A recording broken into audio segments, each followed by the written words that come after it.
Vikram Batra. Mr. Vishal carries the legacy of his brother forward. He's the one who's carrying his story, inspiring young people like us. Captain Vikram Batra is also known as the Sher Shah of Kargil, a man who actually turned, the whole battle in India's favor by capturing two very strategic points in the war, including point 5140 and point 4875. And today we have uh, his story being shared, by his brother. So we welcome you, Sir Vishal, and may we have a lovely evening with you today. Thank you so much, Navreet, for calling me in, and great to see you guys all, and very happy to be with the team, young team, in fact. Thank you so much. So, sir, may we begin? Yeah, sure. Please go ahead. Okay, so, our first question, in fact, is that how did this whole journey of both the brothers sort of aspiring to have a career in the armed forces start? When you're that young, when you're like 20, 21 years of age, only a very few people have the kind of courage to dare to dream to, have a career in something like the armed forces, because the life is very demanding. It is physically demanding, emotionally very demanding, mentally demanding. So how did this whole journey of both of you aspiring to have a career in the armed forces start? Sure.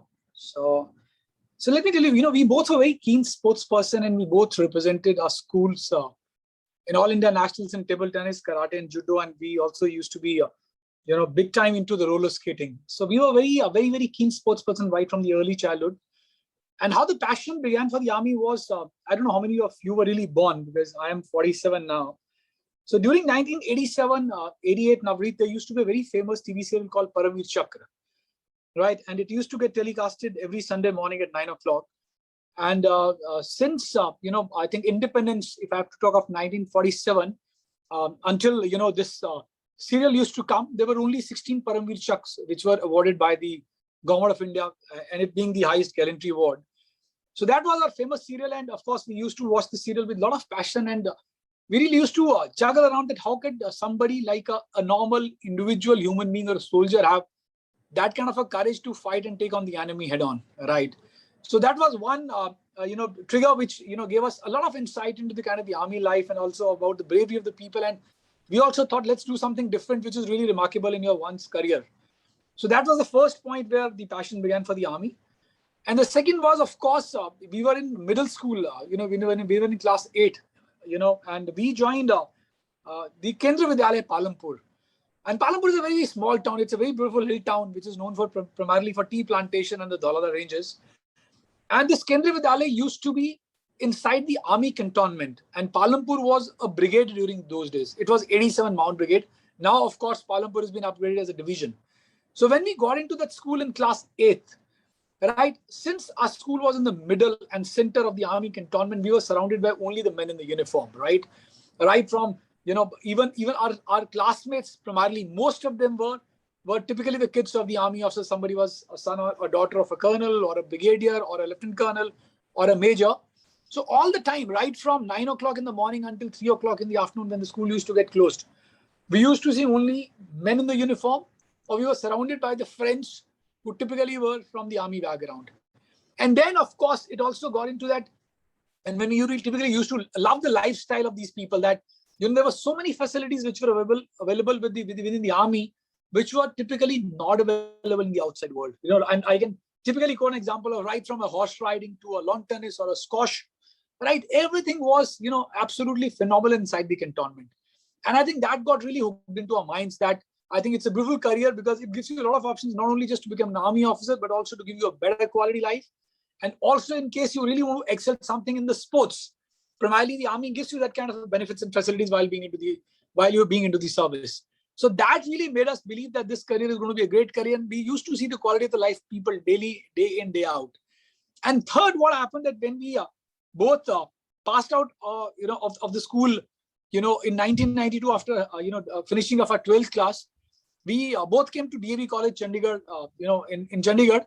And incidentally, I think as the luck would have it, again, what happened that the friend circle we made, we were almost close to 9 people in the group. Out of the 9 people, 5 or 6, friends of us in the group, when we joined in the first year, in 1992, 5 of the friends were from the army background. And I think it really got into the mind, and it had started from that serial PVC days, and then of course it got into the kind of the circle we built in. We started loving the quality life, we started liking the discipline, and that's the way the dream for joining the forces was built up between both of us. And we thought that anyhow there was not much of a choice also. Let me be very candid. Because generally people used to end up doing what? An MBBS to become a doctor, engineering to become an engineer. And third, what you could do is the forces. So we opted for, of course, the latter one, which is the forces, because we definitely were very, very fascinated by their overall lifestyle, the quality of life, and then, of course, the career what the army gives, the security what the army gives. And that really got culminated into the dream of joining the forces. Yes, so that's very beautiful to know that, how different factors right from your childhood days till college sort of all came together, conspired to, lead both of you to join the army. Thank you. Yeah. Okay, sir. So moving to the next question. So as much as, we have read and known about Captain Vikram, he was an exemplary leader, a leader in the truest sense of the word. So whether it's leading his men from the front, or whether it's, sort of getting into hand-to-hand combats in both his missions, including point 5140 and 4875 with the enemy, or whether it is just putting, the life of his comrade in front of him and going out of his way to, save a fellow soldier's life. So what is your take on these leadership qualities which were, displayed by Captain Vikram? Do you think it is something he had from very early on in his life, or was it something that he, sort of imbibed once he joined the armed forces? So so as I shared, Navneet, we both were very, very keen sports person, and we used to generally sweep away most of the trophies in the school. Whether it was table tennis, whether it was badminton, whether it was judo, whether it was karate, whether it was roller skating. And primarily, I think those qualities came in very, very early, during our school days only, I would typically call it as. And Vikram, of course, was very daredevil right from the day one. And, he used to make it a point that he always wanted to lead from the front right from the early childhood. He always wanted to ensure that, whichever championship he's participating, he gets into the top ranks. Just to give an example, when we were in class 7th or 8th, we went out for our first inter-district championship.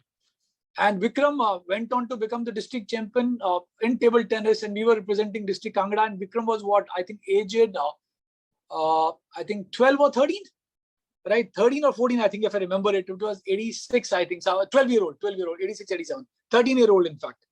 Right. Even in the school, he was a, champion of the table tennis for 5 consecutive years. Right. A lot of times it used to happen that we used to clash in semifinals, me and my brother both, because, we both were district champions. We both represented state, district, nationals. So Vikram used to make it a point that he used to take any competition head on. And he always used to participate in a competition only with the will to win. That in case he's participating, he has to win the championship. Of course, with a fair means, absolutely yes. But what happened?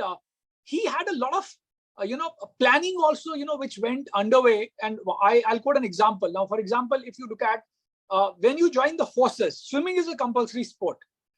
And what happened? Swimming was the only sport that we both brothers had never done.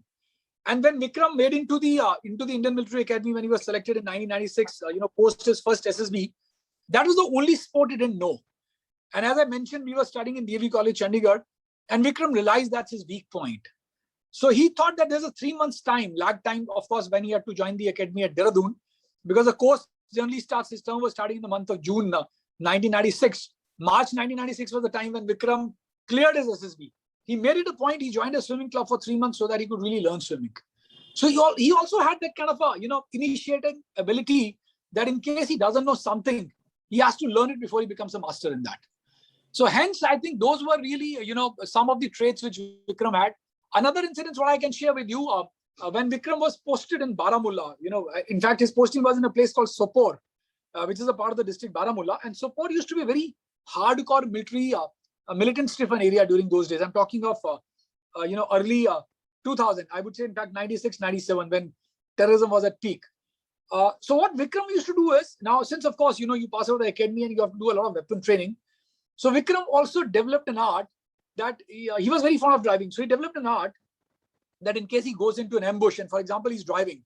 So he used to drive with one hand and he used to take his AK-47, used to keep it outside the window and used to drive with one hand and fire with the other hand.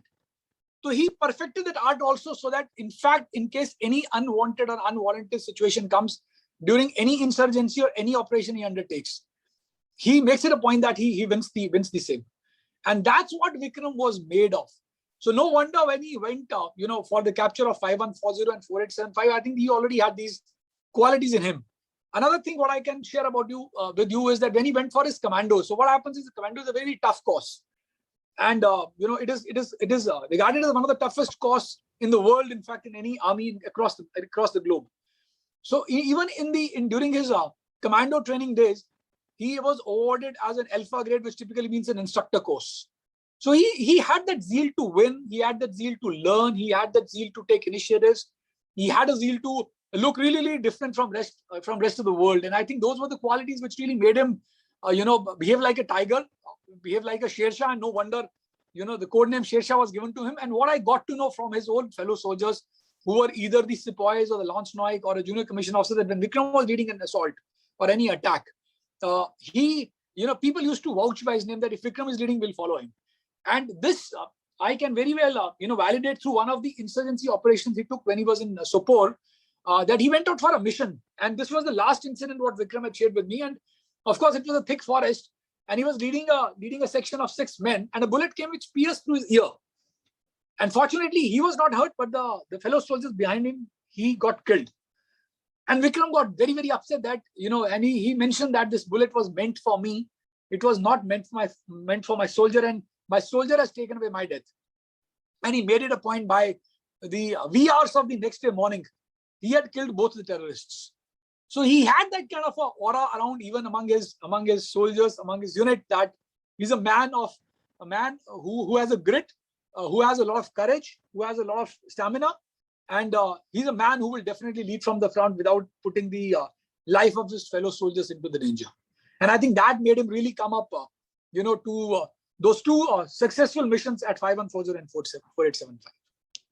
Yeah, that's like so inspiring to hear. You like sort of, you just like so, you're in awe when you even hear stories like this. And thank you, sir, for being so candid. It is indeed very inspiring, especially for young people like us who've gathered here. Sure. Yeah, definitely. We all knew about his valor, his courage, his leadership skills in the war field and also in the forces, but we never knew about these unknown anecdotes. And it's really very fascinating to hear about them. Thank you so much. Thank you so much.